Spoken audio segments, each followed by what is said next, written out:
Olá, eu sou Lauro Jardim. Eu sou o Gabeira. Eu e Gabeira vamos fazer hoje um episódio um pouco diferente do habitual. Eu tô aqui na redação do Globo, no centro do Rio de Janeiro, e o Gabeira está em Bento Gonçalves, na Serra Gaúcha, no Rio Grande do Sul, gravando o programa dele para a Globo News.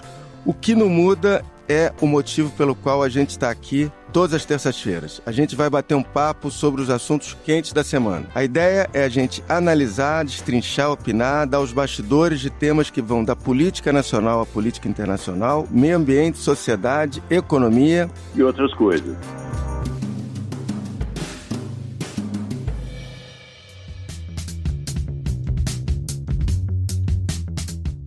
O Lauro Gabeira está disponível a partir das 5h30 da tarde das terças-feiras no site do Globo, no Spotify, no iTunes ou na sua plataforma preferida de áudio. Hoje, eu e Gabeira vamos falar de dois assuntos. A gente vai conversar sobre a COP25, a Conferência do Clima, que terminou em Madrid na madrugada de domingo e terminou em fracasso. Depois de adiamentos e muita negociação madrugada dentro, o documento final deixou muitos pontos em aberto sobre como implementar o Acordo de Paris. O Brasil foi um dos países que impuseram resistências. Que teve uma boa colaboração do Brasil para acontecer. E a gente vai falar também sobre a provável reforma ministerial que o presidente Bolsonaro deve promover no início do ano que vem. Mas antes de começar, como eu faço em todos os episódios, eu vou pedir para o Gabeira contar para a gente que viagem é essa para Bento Gonçalves exatamente. Gabeira, o que você está fazendo aí? Olha, eu estou percorrendo a Serra Gaúcha e comecei por Gramado, onde encontrei muitas imagens de Papai Noel vivo, Papai Noel com saco nas costas, sentado. Então já entrei no espírito de Natal. E daqui de Bento Gonçalves eu sigo para São José dos Ausentes, o ponto mais alto da Serra Gaúcha, onde terminarei essa série de reportagens. Mas estou um pouco preocupado com a situação falimentar do Rio. Mais um fim de semana de incertezas. Muitos funcionários da saúde do Rio continuam sem salários e a crise do município ainda parece longe de acabar. Todos os cariocas que eu encontro pelo caminho mencionam essa situação. Primeiro, era falta de dinheiro para pagar os hospitais e a rede pública de saúde, e agora agravou com o dinheiro para outras secretarias e outros pagamentos que a prefeitura cancelou. Parece que é uma situação bastante complicada, né? A cidade vive uma crise, eu não digo sem precedentes, que o Rio já teve outras crises também no campo da saúde. E já teve uma crise também muito grave, falimentar também, no período do Saturnino Braga. Exatamente. Não sei se você se lembra. A prefeitura declarou, o Saturnino ali, declarou falência do município. Exatamente. Vamos acompanhar, não é? Um outro caminho. E você, o que andou noticiando essa semana? Gabeira, no domingo eu publiquei na minha coluna no Globo um levantamento inédito feito por uma consultoria de dados, a Bytes, que fez uma boa radiografia de como o presidente Bolsonaro usou as redes sociais dele nesse 2019 que está acabando. Primeiro eu queria destacar que a base, e que isso é muito importante, a base digital do Bolsonaro engordou 42,5% esse ano em relação a 31 de dezembro de 2018.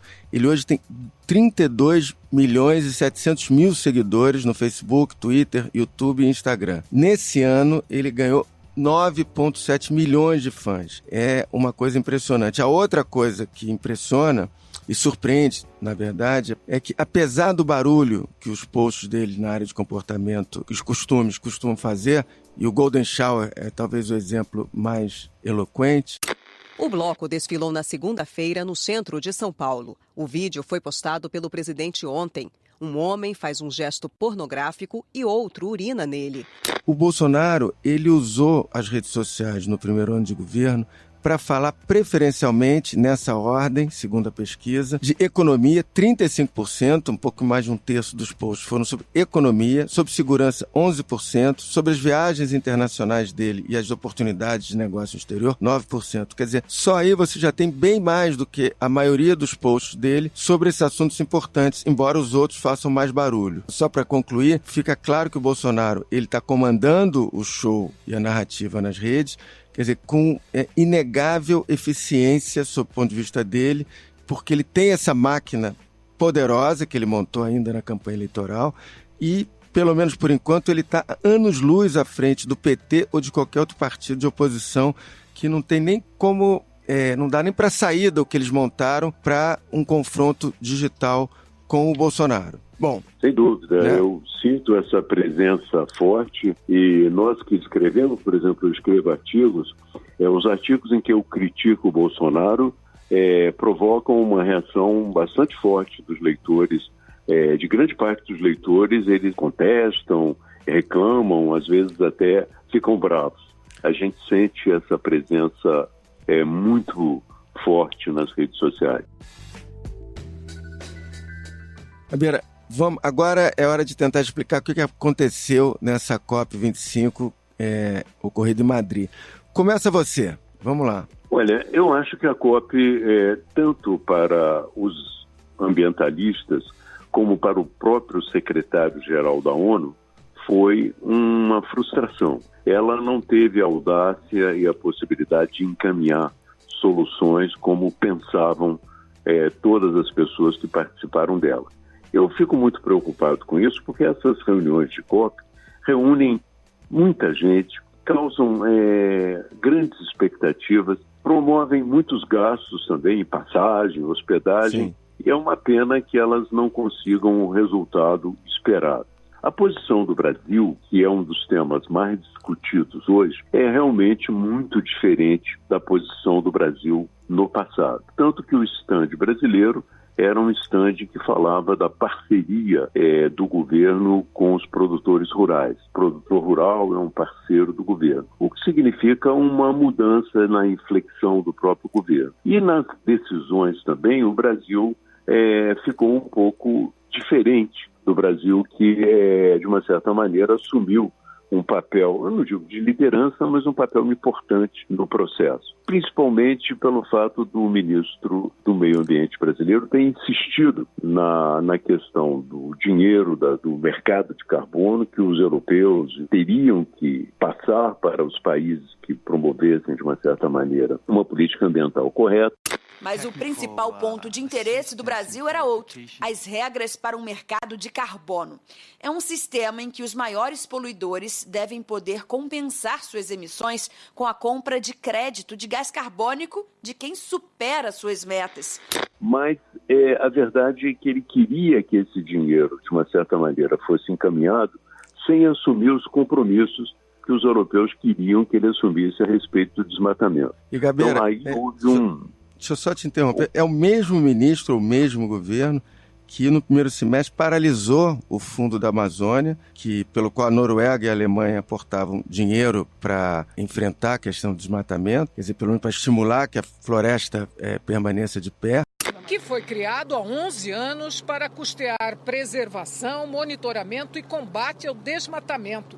Já recebeu mais de 3 bilhões e 400 milhões de reais em doações da Noruega e da Alemanha. Hoje, esse Fundo da Amazônia tem parados, a gente chega ao final de dezembro, com 2 bilhões e 200 milhões de reais parados porque o ministro Ricardo Salles não usou esse dinheiro e nem vai usar essa altura. Pois é, eu acredito, isso é uma interpretação minha, né? Sim. Eu acredito que o ministro, diante de tantas críticas, eu até escrevi sobre o assunto, por que o Brasil não se dedica a trabalhar mais a devolução dos créditos de carbono, por que ele não busca mais dinheiro na Europa nesse processo? O ministro pegou essa embalagem de exigir dinheiro pelos créditos de carbono. Mas ele pegou essa embalagem mais para justificar a posição de resistência do Brasil do que realmente buscar um acordo. Porque se o objetivo era trazer créditos de carbono, o ideal seria fazer acordos e negociar positivamente com aqueles países que poderiam investir o dinheiro aqui. Então, eu acredito que esse argumento é um argumento mais para justificar a resistência do Brasil. Mas é importante também ressaltar que a resistência não é apenas do Brasil na COP25. Houve vários países que tiveram problemas para assumir as possibilidades de um documento final mais audacioso. Entre eles os Estados Unidos, é claro, mas também a Índia, que há muito tempo tem uma posição de resistência, o Japão, parcialmente, e também a China. E a Austrália também. O Brasil não é o único que, de uma certa maneira, impediu que houvesse um avanço grande no processo. Ele é apenas um dos participantes desse grupo que atrasou um pouco. Importante ressaltar que no passado o Brasil era uma locomotiva que puxava para frente. Hoje ele mudou, ele está nos vagões lá do fundo. Ô, Gabeira, tem um outro ponto que, no fundo, o ministro Ricardo Salles foi lá pedir dinheiro e, até onde se viu, não apresentou nada em troca, ou seja, nenhum plano para reduzir o desmatamento. Parece incrível, mas é exatamente isso. Ele vai lá e não ofereceu nada. E o Brasil que hoje, sua governança ambiental absolutamente desacreditada no mundo. Exato, por isso que eu te digo que ele usou esse argumento, que é um argumento interessante, mas usou o argumento para justificar a resistência, para justificar a posição de retaguarda e não para fazer avançar em conjunto. E no meio de tantas notícias ruins da COP, tem um ponto interessante que dá para destacar. Teve uma iniciativa dos 9 governadores que compõem a Amazônia Legal, que eles firmaram um protocolo de intenções com a França, que ainda não tem verba definida, enfim, é um protocolo de intenções para a proteção do meio ambiente. O que eu quero dizer com isso? Quer dizer, mostra que a parte do governo federal, isso não é solução para tudo, mas a parte do governo federal, se pode também tentar, os estados, soluções com governos nacionais. E isso, enfim, se não resolve de todo o problema, é um caminho que pode ser seguido aí por os governos do Pará, do Amazonas, enfim, dos estados do norte. Exatamente, eu já falei com o governo do Amapá sobre esse tema, inclusive divulguei vários textos que eles apresentaram nesse sentido. Essa, na verdade, é uma reprodução da posição nos Estados Unidos. Quando o Trump teve a posição dele contrária a todas as grandes políticas internacionais de meio ambiente. O presidente americano Donald Trump anunciou a retirada dos Estados Unidos do Acordo de Paris. Esse acordo, só lembrando, ele foi criado para combater graves consequências das mudanças climáticas no planeta. Também governadores e prefeitos resolveram encaminhar uma política própria. Eu lamento que a questão dos oceanos também não tenha sido tratada adequadamente. Há muito tempo que eu já tenho uma visão teórica de que os oceanos são um ponto decisivo na questão do aquecimento global. Aqui no Brasil, em 2012, na Rio +20, né, projeto de proteção dos seus corais, da sua costa, mas infelizmente não se avançou muito na questão dos oceanos. Isso também é uma questão que me preocupa e que preocupa muitos ambientalistas do mundo.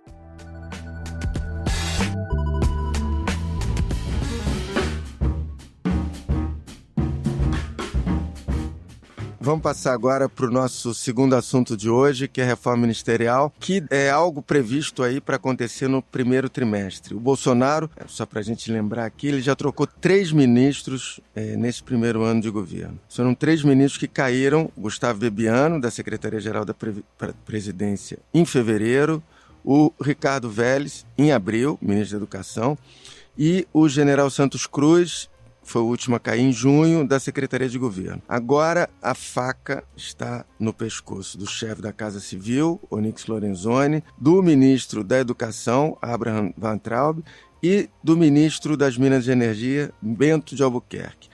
Gabeira, não são 3 ministérios quaisquer, né?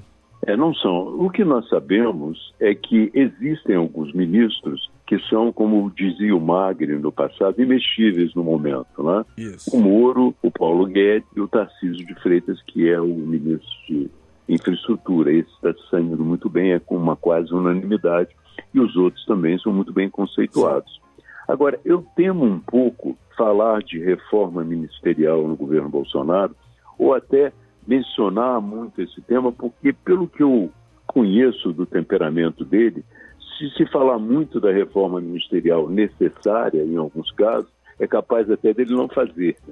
Gabeira, isso na verdade tem um precedente.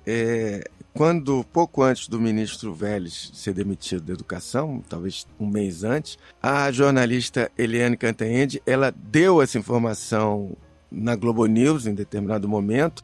O presidente Jair Bolsonaro tomou a decisão de demitir o ministro da Educação, o Ricardo Vélez Rodrigues. É óbvio que ela tinha apurado isso e ia acontecer ali, E soube-se depois que o presidente puxou o freio da demissão do ministro Vélez exatamente porque a notícia tinha sido divulgada pela Globo News. Então, o ministro da Educação ganhou algumas semanas de sobrevida porque o presidente não queria, na visão dele, dar o braço a torcer a jornalista. Isso, de fato... O mesmo está acontecendo com o Weintraub. Talvez ele esteja ganhando, por causa de nós, jornalistas, algumas semanas de sobrevida. Exatamente. Inclusive, o filho do presidente, o Eduardo Bolsonaro, fez um discurso dizendo que o Weintraub era um dos melhores, talvez tenha o melhor ministro dos últimos tempos na educação. O que é uma visão muito particular dele, mas parece uma reação a isso. E também o irmão do ministro tem ido às redes sociais. Essas redes sociais tão poderosas do governo, né? Mas para dizer que o ministro é vítima de um ataque da esquerda e que, infelizmente, também alguns arrogantes da direita estão participando desse ataque. O que significa que eles perceberam que o Weintraub não é um ministro benquisto, de um modo geral, pela esquerda e pela direita mais avançada ou mais inteligente, se você quiser. O relatório de uma comissão de deputados sobre a atual gestão do Ministério da Educação revelou falta de planejamento estratégico e execução do orçamento muito baixa. E eles estão resistindo, porque o governo não quer, o Bolsonaro, pelo temperamento dele, ele não quer fazer alguma coisa que se diga assim, imposta de fora para dentro. Ele quer tomar uma decisão soberana em determinado momento e, sobretudo, não quer que pareça que as medidas que ele toma são medidas impulsionadas por críticas da esquerda. Na verdade, o presidente Bolsonaro, ele vem já comentando com alguns congressistas, como com alguns ministros mais chegados, que ele vai fazer essas alterações, ou que ele pensa em fazer essas alterações. Esses nomes desses 3 ministros não surgiram por acaso, surgiram dessas conversas.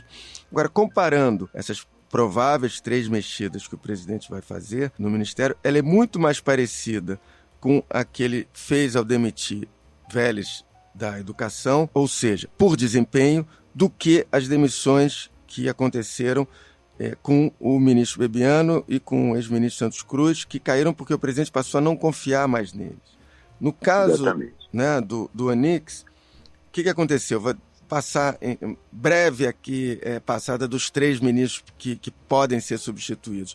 O Onix, o que aconteceu foi uma perda de importância gradativa. Primeiro, ele perdeu a coordenação política para o ministro Luiz Eduardo Ramos, amigo do presidente, que substituiu o ministro Santos Cruz. Tem um outro ponto de atrito também ali no Onix, que ele ficou com a PPI, que cuida de parte da privatização. Isso é uma bola dividida, porque o ministro Paulo Guedes e a equipe econômica cuidam de parte da privatização e o ministro Onix cuida de outra parte. E tem muita reclamação do presidente que não está andando a privatização, o PPI, que está sob cuidado do Onix. E tem um outro ponto também, que o Carlos Bolsonaro, famoso Carluxo, ele também não confia no Onix. Isso deve contar alguma coisa de desprestígio para ele.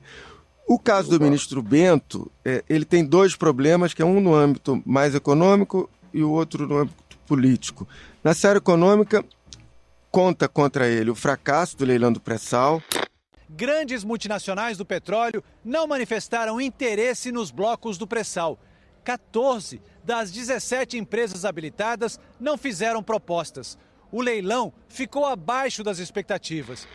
Embora eu acho que nesse caso a conta devesse ser dividida um pouco com a ANP, que mudou as regras do leilão. E ele também, ainda na área econômica, ele é completamente avesso a reuniões com investidores e tal, e ele é uma pasta que os fundos de investimento, banqueiros, têm muito interesse em conversar com os ministros, e ele é refratário a isso. Na esfera política, a reclamação parece um pouco com essa dos investidores, que ele não recebe os deputados, não atende políticos.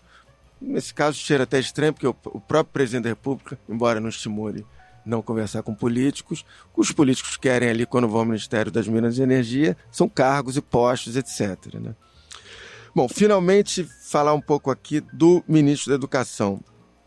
Essa questão básica. Fala você primeiro, depois eu complemento aqui. que eu quero dizer é apenas o seguinte, apesar do ministro da Educação ter a confiança ideológica do Bolsonaro, como tinha o outro que caiu, nós temos no Ministério da Educação 2 fracassos em termos de eficácia.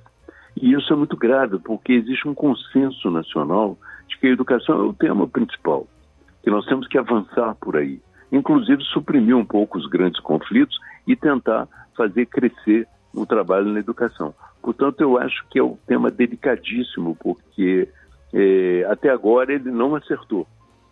Se você considerar a eficiência, ele acertou no sentido de trazer gente que pensa como ele.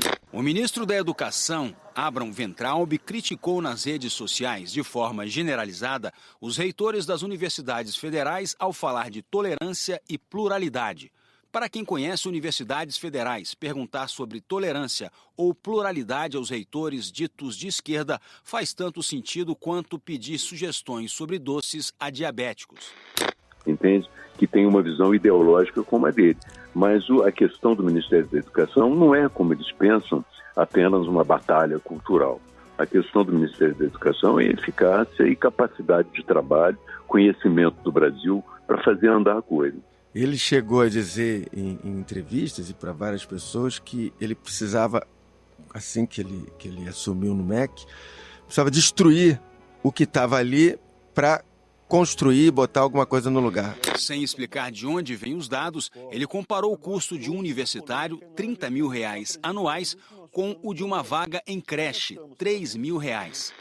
Mas acho que parece claro pela falta de condição dele de gestão, administração, que possivelmente ele vai conseguir a primeira parte do que ele se propôs, destruir o que já tinha, o que já estava ali no MEC, mas evidentemente sem botar nada no lugar, né? O que, aliás, eu não sei se é pior ou melhor, porque talvez o que viesse no lugar colocado por ele pudesse ser pior ainda.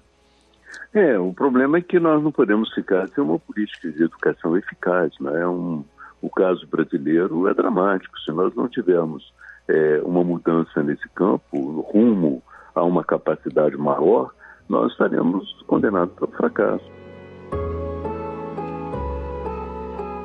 Já a Damares e o Ernesto Araújo seguem firmes nesse governo para o ano de 2020 até segunda ordem, né? Eu creio que sim. Inclusive, no caso da Damares, ela se transformou numa ministra popular. Exato. Né? É uma nova era no Brasil. Menino veste azul e menina veste rosa. Pelos temas que ela aborda, pela maneira como ela se comporta, ela se transformou numa ministra popular. E no caso do ministro Ernesto, ele é a visão ideológica que o Bolsonaro quer no Ministério de Relações Exteriores.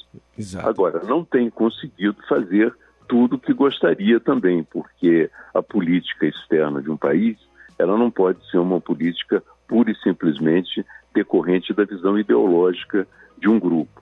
Isso já aconteceu no passado com o PT e não deu certo. Bom, está terminando o Lauro Gabeira de hoje, a gente vai ficar por aqui e vai dar uma paradinha de fim de ano, afinal ninguém é de ferro. Nas terças-feiras, dia 24 e 31 de dezembro, não tem programa, vamos todos dar uma relaxada, mas eu e o Gabeira, a gente volta no dia 7 de janeiro para fazer o primeiro episódio de 2020. O Lauro Gabeira, vou repetir, está disponível a partir das 5h30 da tarde, das terças-feiras no site do Globo, no Spotify, no iTunes ou na sua plataforma preferida de podcast. Esse episódio teve edição de Carolina Moran e Vitor Carvalho. No dia 7, a gente volta. Tchau. Tchau, e aproveitamos para desejar um Feliz Natal e um grande Ano Novo para todos. É isso aí.